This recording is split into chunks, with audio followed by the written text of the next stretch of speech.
No contestaste el mensaje. Lo leíste. Viste el nombre en la pantalla, sentiste el impulso de responder, y luego algo en ti dijo que no. No ahora. Más tarde. Y pusiste el teléfono boca abajo sobre la mesa con una calma que tú mismo no terminas de entender. Esto no es timidez. No es arrogancia. No es que no te importe esa persona. Es algo más profundo, más antiguo, y mucho más interesante que cualquiera de esas explicaciones simples. Piensa en cómo describes tu vida cuando alguien te pregunta. Soy muy independiente. Prefiero mi espacio. No necesito mucha gente alrededor. Lo dices con una naturalidad que con el tiempo se ha vuelto automática, casi refleja. Como si fuera una característica neutral, como tener el cabello liso o preferir el frío al calor. Pero hay momentos, y tú sabes cuáles son, aunque no los nombres, en que esa independencia pesa diferente. Momentos en que estás en un lugar lleno de gente y sientes una distancia inexplicable, como si hubiera un cristal transparente entre tú y todos los demás. Puedes verlos. Puedes escucharlos. Pero no estás del todo ahí. Esos momentos no son accidentes. Tienen una lógica. Y entender esa lógica es lo que cambia todo. Hay una distinción que la mayoría de las personas nunca hace, y que es fundamental para entenderte a ti mismo. Estar solo no es lo mismo que sentirse solo. Y elegir la soledad no es lo mismo que necesitarla para sobrevivir. Existe un tipo de persona que genuinamente se recarga en el silencio, que procesa mejor sin audiencia, que encuentra en la soledad no un refugio sino un estado natural de funcionamiento. La psicología llama a esto introversión en su sentido más puro, pero incluso esa palabra se ha desgastado de tanto usarla mal.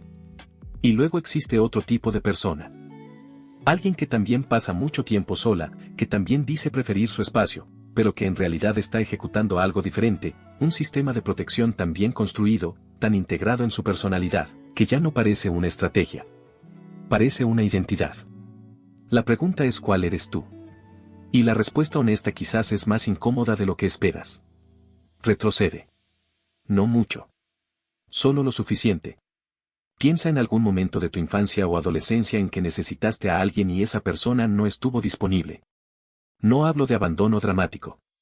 Hablo de algo más cotidiano y más silencioso, un padre emocionalmente ausente aunque físicamente presente. Una madre que quería pero no sabía cómo escuchar. Un ambiente en que mostrar necesidad era incomodidad para los demás o vulnerabilidad que podía usarse en tu contra. Hablo de las veces que aprendiste, sin que nadie te lo dijera con palabras, que depender duele.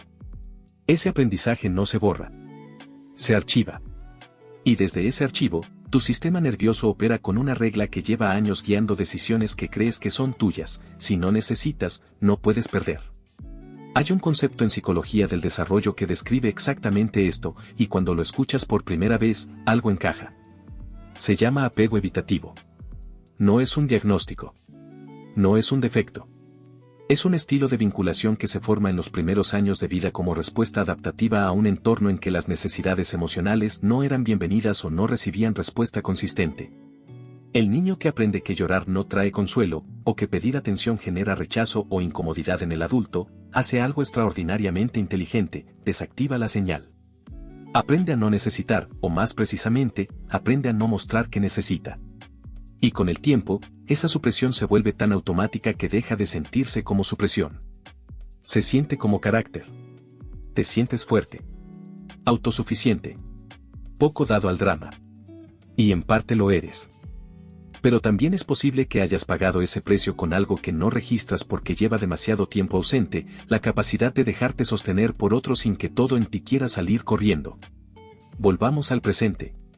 A algo concreto. Piensa en la última vez que alguien se acercó demasiado, emocionalmente hablando. No físicamente. Sino ese momento en que una persona empezó a importarte más de lo que tenías planeado. En que empezaste a anticipar sus mensajes. En que su opinión sobre ti empezó a tener peso. ¿Qué pasó después? Para muchas personas con este perfil, ocurre algo predecible, aparece un impulso de retroceder. No siempre con drama. A veces con una frialdad sutil, un distanciamiento gradual, una razón racional perfectamente construida para justificar por qué esa persona no era tan compatible después de todo. El sistema de protección activado. Sin alarma audible. Sin decisión consciente. Solo el suelo inclinándose suavemente hacia afuera. Y luego, quizás días después o semanas después, una sensación vaga de pérdida que no terminas de entender, porque fuiste tú quien se alejó. ¿Te resulta familiar? Aquí viene algo que importa mucho y que casi nadie te va a decir directamente. La persona con apego evitativo no es alguien que no siente. Es, con mucha frecuencia, alguien que siente con una intensidad que aprendió a gestionar manteniéndola a distancia. Detrás de la independencia radical hay, en muchos casos, una capacidad emocional enorme que nunca encontró un recipiente seguro. Una profundidad que aprendió a vivir adentro porque afuera era demasiado arriesgado. No eres frío. Eres cauteloso. No eres incapaz de conectar. Eres alguien que aprendió que conectar tiene un costo que no siempre puedes permitirte pagar. Y el problema con ese aprendizaje no es que sea falso. En algún momento de tu historia, probablemente era verdad. El problema es que tu cerebro sigue aplicando esa regla en contextos donde ya no aplica, con personas que no son las mismas de entonces, en una vida que ya no es la de antes. Hay algo más que ocurre en la soledad sostenida que vale la pena nombrar, porque es el lado que menos se habla. La soledad prolongada cambia la percepción. No de manera dramática ni repentina, sino de forma gradual y casi imperceptible. Con el tiempo, el aislamiento refuerza la narrativa que lo sostiene. Estás solo porque las personas son complicadas, porque las relaciones drenan, porque es más fácil así. Y cada día que pasa sin conexión profunda, esa narrativa gana un poco más de terreno, un poco más de evidencia a su favor. El cerebro humano es un buscador de patrones. Y cuando lleva suficiente tiempo operando en un modo, empieza a interpretar toda la realidad desde ese modo. Las personas que se acercan parecen demandantes. La intimidad parece una invasión. La vulnerabilidad ajena incomoda porque activa algo en ti que prefieres no despertar. No porque seas incapaz de empatía, sino porque empatizar contigo mismo todavía está en proceso. Este es el punto en que todo converge. Hay un costo que la soledad crónica cobra que no siempre es visible desde adentro, pero que los estudios sobre bienestar psicológico documentan con una consistencia que no deja mucho espacio para la duda. No es el costo obvio de no tener con quién hablar. Es más fino que eso. Es el costo de no ser conocido. Hay una diferencia fundamental entre ser visto y ser conocido. Puedes tener presencia social, conversaciones, incluso amistades funcionales, y seguir sin ser conocido. Conocido implica que alguien sabe cómo piensas realmente, que te aterra, que te mueve, que guardas en los cajones que nunca abres. Implica haber dejado que alguien llegue hasta ahí y haber sobrevivido a eso. Para la persona que se mantiene sola por sistema, esa experiencia es escasa o inexistente. Y su ausencia deja una huella particular, una sensación de ser un extraño en tu propia vida. De existir en paralelo con los demás en lugar de junto a ellos. Es una soledad muy específica. Y lo más duro es que desde adentro a veces ni siquiera se siente como soledad. Se siente como normalidad. Pero hay algo que necesitas escuchar ahora, con precisión. El apego evitativo no es un destino. Es un punto de partida. La investigación en neuroplasticidad y en psicología del apego en adultos es clara en algo: los estilos de apego no son inamovibles. Se formaron en respuesta a un contexto.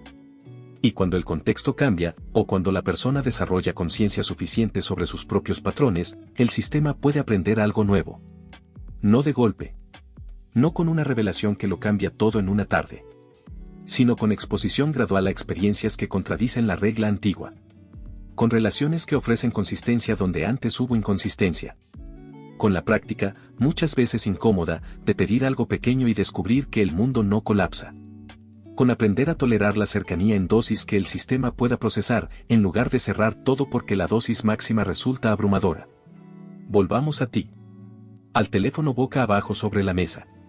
Al mensaje sin responder.